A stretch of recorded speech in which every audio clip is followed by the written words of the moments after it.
Boo, boo. All right, it's my topic.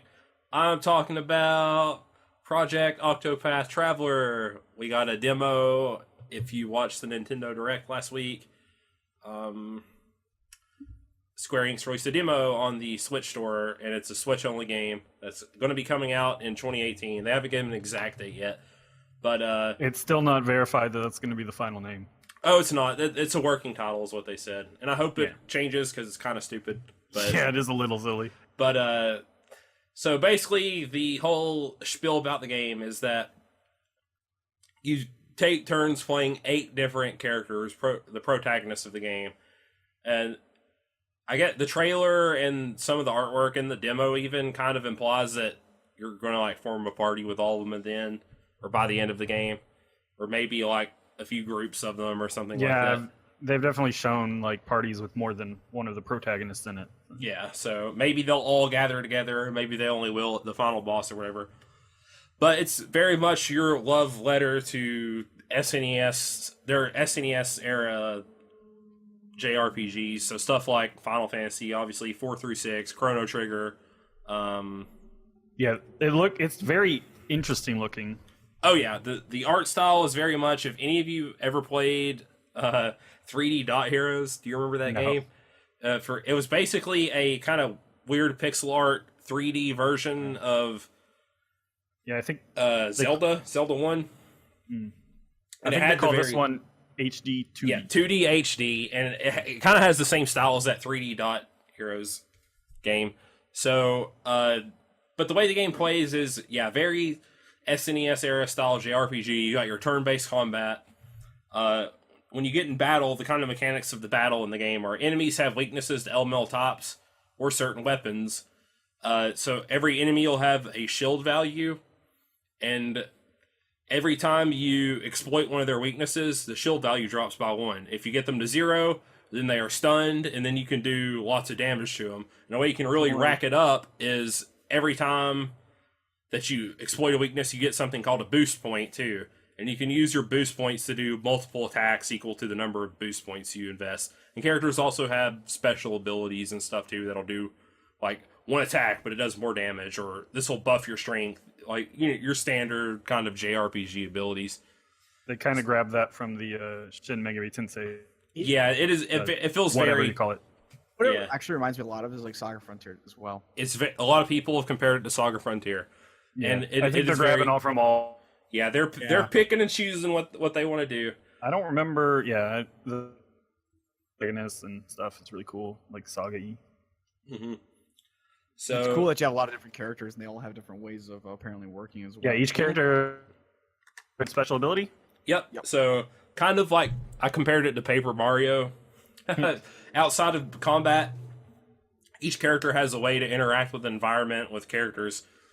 So in the demo, you get to play as 2 of the 8 characters. The first one is Ulbrich. He is basically, his whole backstory is that he used to be a knight for the king, for an old king, and this isn't really spoiling anything because you learn it in like the first 30 seconds of playing as him in the demo. One of his best friends and his rivals kind of ends up committing regicide against the king and murdering him in the midst of this horrible battle and this war going on. So he just kills the king and then disappears and runs away. And He's the one guy, Bosch from Final Fantasy 12. yeah, kind of. And so that happens, and he runs away, and Ulbricht's like, well, okay, I guess I'll be a hedge knot now and kind of wander around. And he eventually settles in this town and basically like trains the townspeople how to defend themselves from bandits and protects the people and general stuff like that. But he also kind of has that day he felled his old king in the back of his head. He wants to maybe eventually get out of the town and seek justice for his king. So one way he interacts with the environment is he can challenge people to duels, which is a very meta kind of gameplay mechanic. Challenging people to duels, you enter a little battle with them.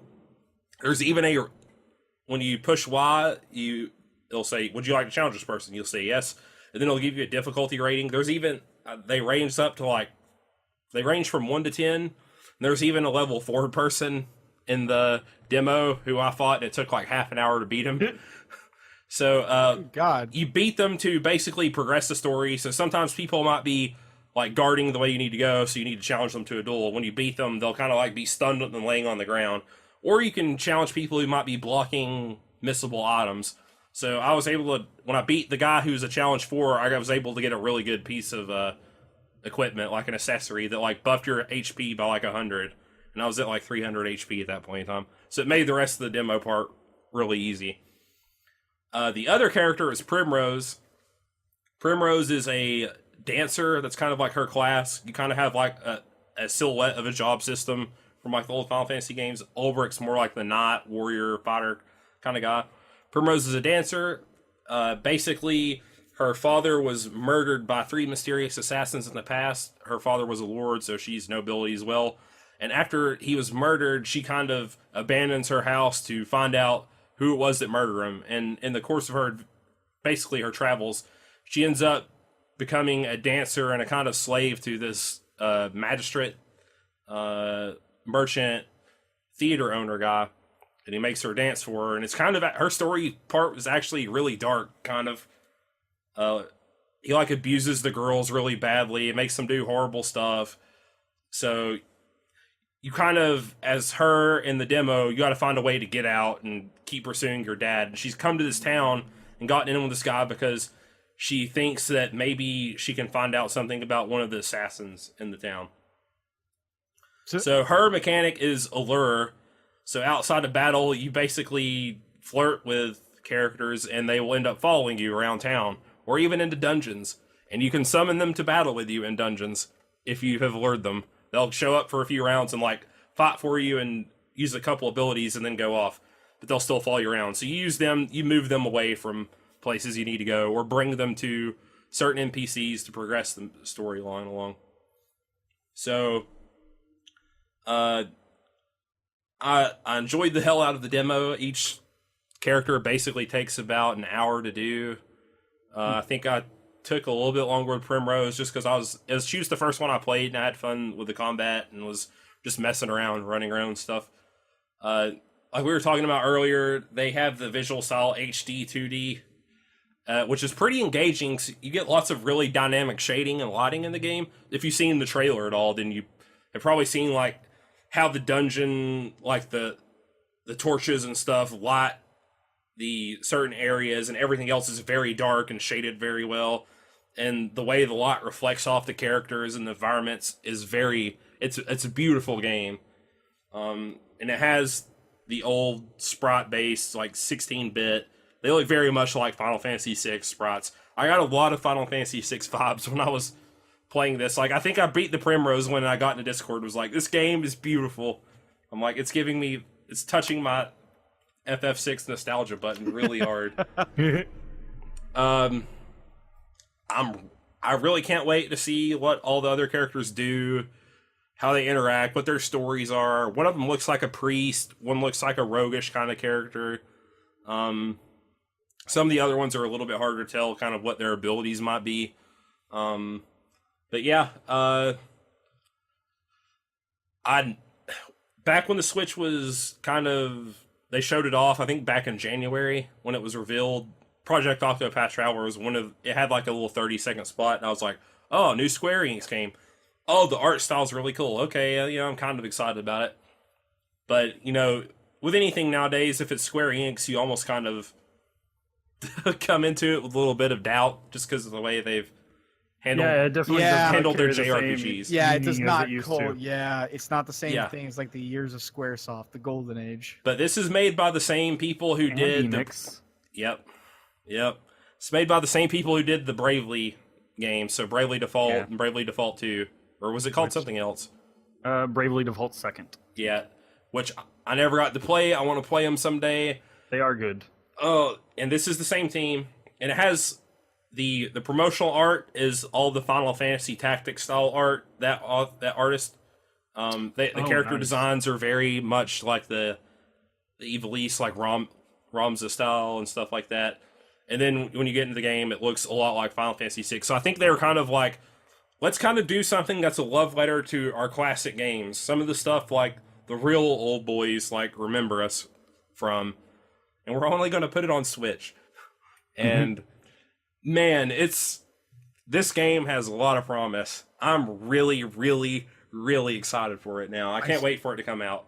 I still have to play the demo of it. But Download the demo. Yeah, so do I. Your praise of it makes me really want to play You it. both need to download it. Like, I don't think you'll be I'm like 3.5 other games right now. It takes like 2 hours.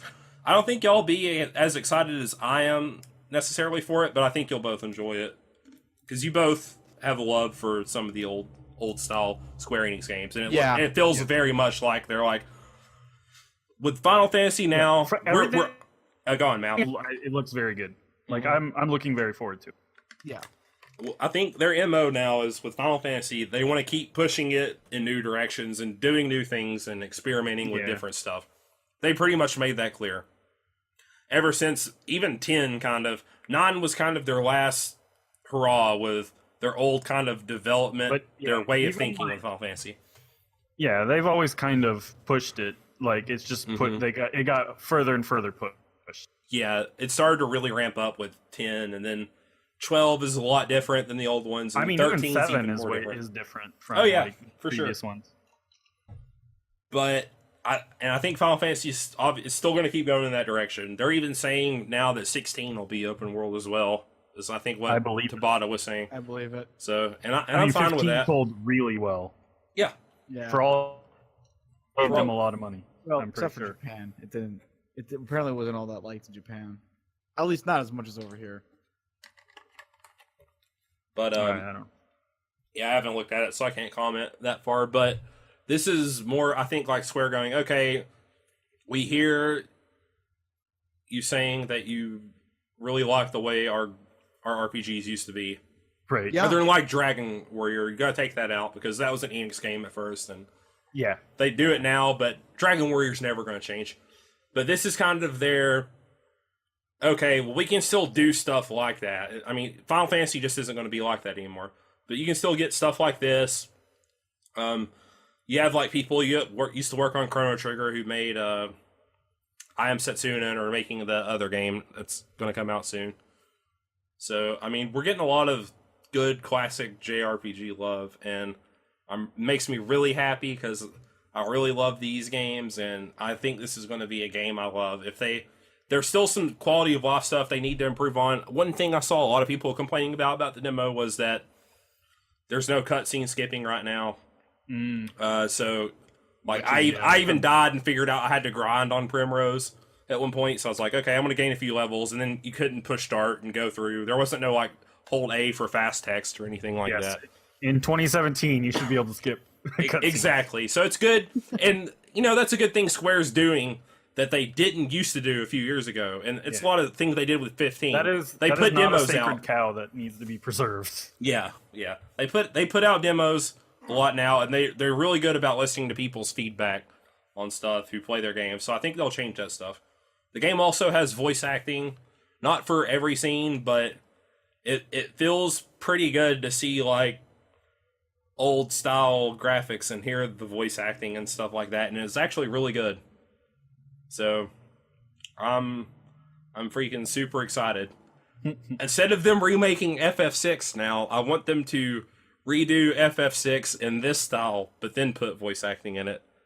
Instead of doing like what they did for FF4, which for years we thought we were going to get like an FF6 remake like FF4 got on the DS. So I'd love to see them do that in this style, but that's probably like a whole nother tangent. So I'm really looking forward to you guys playing it and hearing what you have to say. This is a perfect one-night stream game to play through both of these meta. I'll do it. I'll stream them. I'm just saying. I'll do it. Don't do it. Don't make me. I'm making I'll you pull do the it. trigger. I'm making you do it. Got my 16-bit pixelated trigger. You better walk off that plank. So yeah, coming out 2018. I want more. They say 2018, but currently the track record is, we'll make a game and then release it 10 years later. Thank God we're getting this on the Switch and not 3DS. That's all I gotta say. I mean, yeah. They need. This is a game that can. It just needs to be on the Switch. So they need to drop 3DS. Just drop it. Don't. But I don't work for Nintendo. We've already had this topic before. I'm not going to belabor it. So, this has been episode 25 of Podcast of Five Rings and Cats, your source of enlightenment in the realm of video games and cats, and tabletop and anime, film, and tech. Each episode of Podcast of Five Rings releases Monday mornings on iTunes and SoundCloud. Now topic by topic, day by day on YouTube, with a full video releasing on Cat Day. Oh, God. I can't talk for long bursts. I apologize. Check us out on social media. We're on Twitter, Podcast5R, Facebook, P5R Podcast, MetaStream, Twitch.tv/PSO Flow. He's going to be playing Octopath. I'm going to plug him now. Well, I gotta still finish up Final Fantasy Tactics here, but this is the perfect game to play after Final Fantasy Tactics for one night. Yeah. That nostalgia, keep riding it. Yep, just keep on going. Yeah. All right, we'll see you guys next time. Signing out here. Hopefully my voice is guys. better. Very cattywampus. Cattywampus episode. Meow. Later.